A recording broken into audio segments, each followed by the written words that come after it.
ना कोणिया खचिना वांगे तू ते कुछ भी नहीं है समझे हो नानू। खुदावन का वचन कहता है इन जानवरों के जैसा नहीं बनना। इंसान और जानवर में फर्क है। इन घोड़ों और खच्चरों के समान नहीं बनना, क्योंकि उन्हें वो अकल नहीं दी गई है जो खुदा के राह के ऊपर चल सके। जो आध्यात्मिक अकल है और जो आत्मिक अकल है वो सिर्फ मनुष्यों को दी गई है, और वो ही उस चीज को समझ सकते हैं, वो ही इस रास्ते को समझ सकते हैं। इंसान ही सिर्फ इस रास्ते को समझ सकते हैं, जानवर नहीं समझ सकते। इसलिए हम ही परमेश्वर के सामने और परमेश्वर की हमदो सना आत्मिक रीति में कर सकते हैं, क्योंकि हम आत्मा हैं और हमें आत्मिक समझ दी गई है। हमें जिस्मानी समझ भी दी गई है, हमें आत्मिक समझ भी दी गई है। इसलिए हमने आत्मिक रीति में चलना है, घोड़ों और खच्चरों के समान नहीं चलना है जिनको कोई समझ नहीं है। हालेलुया। ना कोणिया खचिना वांगे तू ते कुछ भी नहीं है समझी हो नानू। सिखावा तेनु विखावा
शुक्रगुजार है कि हमारा परमेश्वर हमें क्या करता है, देखता है, और हमारा परमेश्वर हमें राह सिखाता है।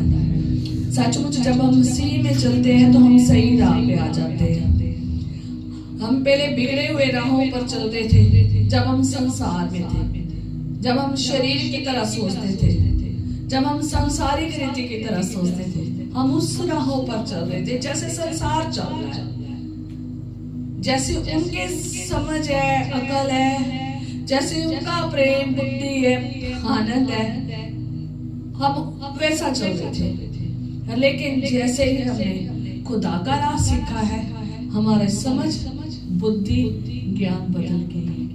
हमारा प्रेम करने का ढंग बदल गया है, हमारा दया आदत करने का ढंग बदल गया है, हमारा कृपा करने का, दयालुता का, नम्रता का ढंग बदल गया, हमारे हर चीज का ढंग बदल गया, गाने का, बजाने का, पहनने का, हर चीज का क्या हो गया, ढंग बदल गया है। अब हम संसारिक रीति से नहीं, बल्कि हम अब आध्यात्मिक रीति से चलते हैं। वचन के तरीके से हम क्या करते हैं, चलते हैं। हालेलुया।